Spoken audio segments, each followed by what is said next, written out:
Wanna do some blow?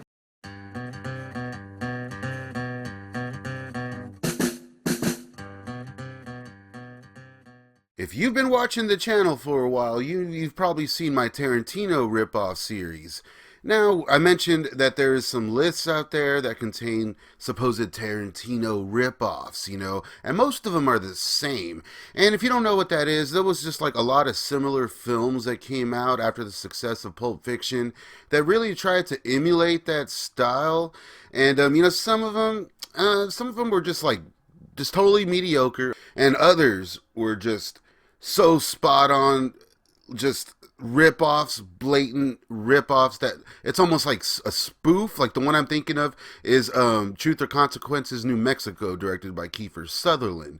Now, I've covered that film before. You can check out that one next. It's hilarious how much that one just totally ripped off. It may be the ultimate Tarantino rip-off. But what does a Tarantino ripoff mean? Like, what does it entail?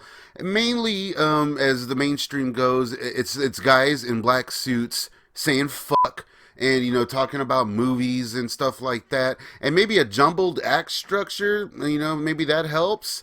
Something, I don't know, like those things seem to just come into play, and any movie that try to do that gets thrown in this bundle here. But I think that sometimes the Tarantino kind of ripoff moniker is used very wrong. Sometimes it is not warranted, as with today's comedy classic, Grosse Pointe. Now, today's film, I've seen it on a lot of these same lists, like I said, but there's just so much more going on here, like really, but we'll get to that later. So join me, Staunch TV, and your favorite internet movie mashup madman, the pop culture punk. What up, guys? Pop culture punk Chris Styles. Stoked to be here with my man Staunch, talking about one of John Cusack's greatest films of all time. We dive deep into this 90s black comedy crime classic, Grosse Pointe, and make a case for why this movie fucking rules. Grosse Pointe tells the tale of Martin Blake, who 10 years previously disappeared from town and became a hitman. When fate lands him back in town, though, the same time as his high school reunion is taking place, Martin takes a chance to reconcile wrongs with his long-lost love, Debbie, tie up loose ends with everybody else, and stay alive. I don't want to give away too much of this plot, of this 30-year-old movie, basically. If you haven't seen it, you definitely should, though. First off, the movie feels so real. I think this film really works and has an overall real-life feel due to the script's origins, which was, written and created first by regular-ass dude Tom Jankiewicz, who came up with the idea and decided to give it a go. And the rumor here is that the film was based on a rumor around town that one of his fellow classmates actually did become a hitman, and nearly all the main characters here are named after real people he grew up with and whatnot. But again, with the inclusion of Steve Pink, we also have writing credits from D.V. De Vincentis and John Cusack, again, who would go on to do more films together. But the script came from some humble beginnings nonetheless, and it's just so good. Not a moment is wasted on screen here. Killed the president of Paraguay with a fork. How have you been? Second, well, we get some immaculate casting. Aside from triple OG badass John Cusack, we get a hilarious performance from his fine-ass sister Joan. Well, I don't give a goddamn where it is. You get it here now. Well, you got to talk about Joan Cusack if you're talking about Grosse Pointe. She was on this incredible run in the 90s, coming off of Addams Family Values, Grosse Pointe, and In and Out, which is definitely a film that needs the Staunch treatment. It's actually a full-blown Cusack parties, and Cusack gets into the mix too, as well as Bill Cusack. I didn't even know there was a Bill Cusack until I started doing some deep research on this film. And Cusack you may recognize, of course, as Shirley Baker from A League of Their Own. A lot of people don't know that, but very, very cool. I had the pleasure of meeting Ann Cusack once at a convention. One of the nicest people I've ever met. Phenomenal meet if you're ever around and she's at a show. Definitely someone that's worth your time and your dollars. They have some real chemistry, as does Dan Aykroyd as the complete psycho hitman, Grosser, who again has some spot on chemistry with John Cusack. These guys should do more movies together. Wanna do some blow? No, I don't. You got to talk about Michael Cutlitz as the great Bob DiStefano. Man, he would go on to, extreme fame later on with The Walking Dead, but OGs like me know him from Dragging the Bruce Lee Story, which again is another film I would not mind seeing the Staunch treatment on. And 1997 was basically the year of Minnie Driver, if you remember that. I remember seeing her a lot around then, and I'm not complaining. Along with films like Sleepers and Good Will Hunting, I mean, she had a chance to really shine that year. All of these performances are just so drastically different, you know? She's so great in every one of those movies, but my personal favorite is Grosse Pointe Blank's Debbie. And the supporting cast, of course, includes heavyweights like Alan Arkin. I think it is easily one of Alan Arkin's best performances, and definitely the movie that made 12-year-old Chris open his eye to the greatness that is Alan Arkin. Don't kill anybody for a few days. See what it feels like. I'll give it a shot. No, don't give it a shot. Don't shoot anything. And we also get Hank Azaria and the mighty Jeremy Piven. Ooh, yeah, I love me some 90s Piven. Here again, playing a favorite role of mine. Although, I do have a sweet spot for Ari Gold. Sue me, right? My God, Jeremy Piven absolutely kills every second of screen time in this movie. Well, with a cast like that, it's kind of hard to fail. There's even cameos from filmmakers and whatnot, so, you know, some awesome character actors and whatnot, too, go a long way to make this movie just really work and have a real-life feel to it that is just so effortless. Third reason this movie kicks ass, that soundtrack. I mean, we're talking everything from early Faith No More to Queen, and all in between, including the likes of Eels, the Pixies, the Specials, Echo and the Bunnymen.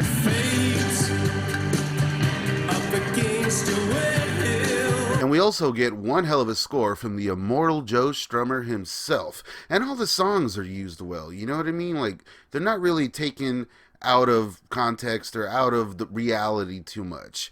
Like, for the most part, they're played through Debbie's radio show or car radios, or that a restaurant or a bar and it's playing in the background. And not just for shit takes like montages or anything, which again goes a long way to give the film some personality, in my opinion.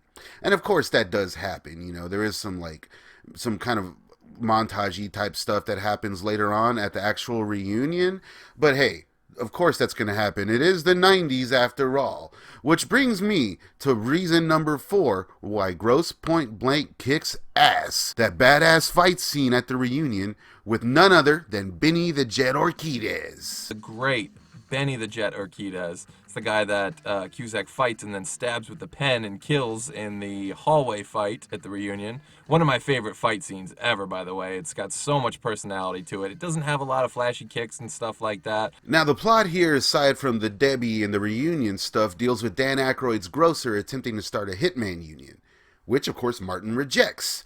And then a few goons are also on his trail, and a ghoul. So when it comes to a head at the 10-year reunion, the ghoul shows up, and in my opinion, we get one of the best hero-villain fights of all time, at least in the 90s, when Martin meets up with Felix La Poubelle, a badass son of a bitch out for Martin's blood, played perfectly here by Benny the Jet Urquidez, who in fact was John Cusack's kickboxing coach in the film, and instead of hiring some stuntman, you know, I mean, if you got Benny the Jet, you use Benny the Jet, and that's exactly what they did. And while the fight scene itself lingers on, you know, the Jackie Chan choppy, kind of shaky cam American style of fucking up action takes, you know, it doesn't go too heavy with that, as it does take its time, and we actually see here that it's John Cusack and Benny the Jet kicking some ass. And with Mirror in the background playing, I mean, it really does work. I stand by that. I think that this is one of the best fight scenes of the 90s for sure.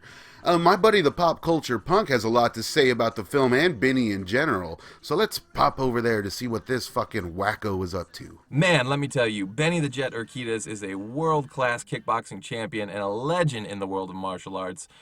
He's the only guy I've ever seen who approaches his style of martial arts almost from like a medical perspective. Like, he is so intelligent, such an incredible guy. If you want to know more about him, check out an episode of the great William Christopher Ford's 52 Masters with Benny the Jet Urquidez, and you will see all about his martial arts philosophy. It's an incredible watch, as is every episode of 52 Masters. Shout out Sensei William Christopher Ford. Yeah, and after that badass second act, we get one hell of a final act. It not only eclipses anything Tarantino did action-wise at this point, not to keep comparing him to that, but damn it, this movie does not belong on any list of Tarantino ripoffs.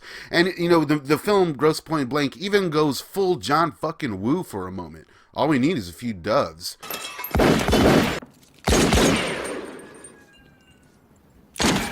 One of the only times I think you get to see Dan Aykroyd as a villain. So that was always a nice treat. What this flick manages to do is be calm, be cool, be real, all in a way that up to that point, this really wasn't achieved by Tarantino with the same subtlety. And I feel that's overlooked by anyone who considers this to be in the same vein.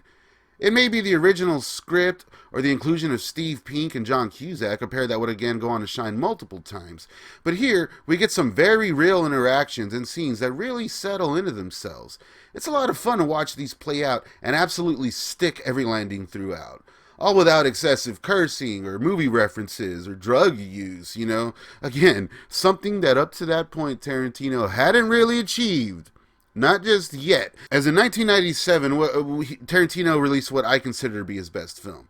Well, I guess that's also debatable as well, but it's definitely his film I've seen the most. Of course, we're talking Jackie Brown. It too achieved all these things that kind of has a similar feel in a weird way, you know. And that may be because this was technically a Disney production, as was Pulp Fiction, as was Jackie Brown. And well, Tarantino was also a big George Armitage fan from his exploitation days, and Tarantino even visited the set, and he approved the use of the Pulp Fiction standee getting shot to shit. So for whatever reason, I feel these flicks were always kind of similar in tone, ironically. And much like Elmore Leonard's Jackie Brown, his other novel, The Big Bounce, was later produced, which George Armitage directed next. And I remember this. There was a little Elmore Leonard, you know, kind of resurgence or like Hollywood take on all of his books. Like it was really blowing up after the success of Get Shorty. And aside from Jackie Brown, though, I think the best one was Touch. You guys remember that film Touch? Hear me rant about that one in my Tom Arnold Rules video. Because Tom Arnold rules. Another obviously similar film to Grosse Pointe was Romeo and Michelle's High School Reunion, which also came out that year and also deals with a 10-year reunion, although there is no hitman. And Romeo and Michelle's High School Reunion also has a pretty sweet Tarantino reference when the Red Apple cigarettes ad is showed at whenever they're at the store or whatever.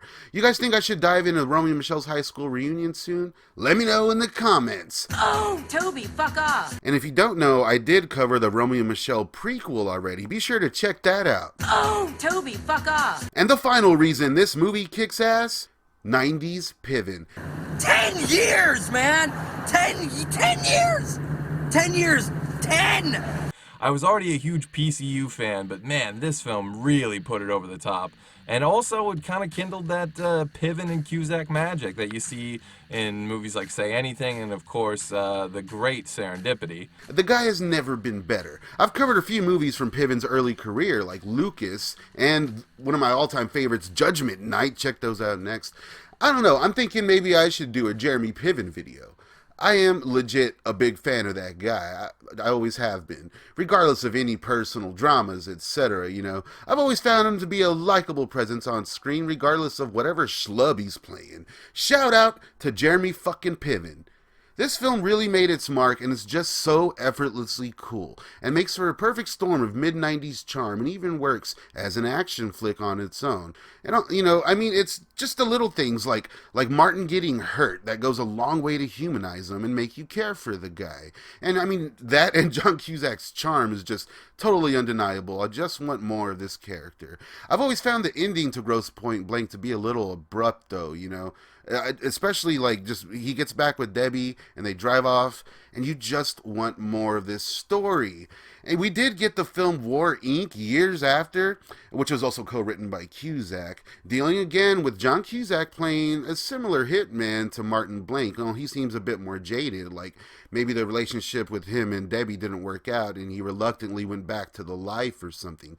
And in War Inc., his assistant again is played by his sister Joan Cusack. Strange little film, you know. It's more of just a spiritual sequel, though.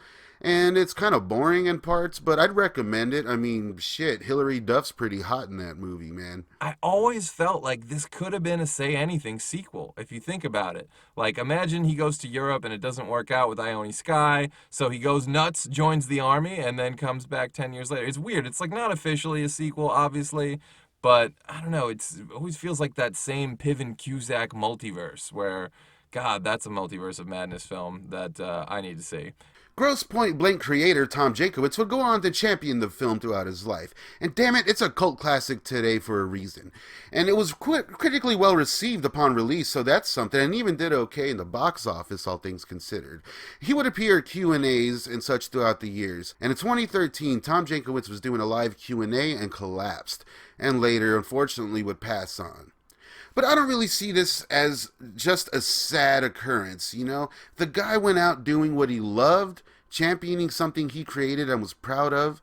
And like I said, there's a reason this movie just goes on to age better and better. And I can't thank Tom enough. Thank you, sir. Rest in peace. I love this movie. So for all those reasons and more, I think Grosse Point Blank is amongst the best of its kind. Really, maybe the only of its kind. The creative team would go on to work again with High Fidelity, another film that I think is the perfect companion piece for Grosse Point Blank. Now, it's easy to say that Grosse Point Blank is underappreciated or underrated even, but it's really not. I mean, all the right people understand it, all the right people get it. Sometimes that's all a film needs. Thanks for watching, Staunch Gang, and thank you to Pop Culture Punk for joining. Everyone go check him out on Facebook. The dude is hilarious. Thank you so much for having me on. Longtime Staunch fan, first-time Staunch contributor. I'll see you guys in the next one. Peace. Please be sure to subscribe, hit that notification bell, give me a like, and goddammit, leave me a comment. Let me know what to talk about next. Love ya, Staunch Gang. See you soon. I'm going to leave you with some videos to check out that I really think you're going to dig. I'm going to cover my face up with a subscription thing so you can make sure to subscribe. If you haven't, you should. We got plenty of cool shit coming this year from Staunch TV, guys. Stick around. I love you all.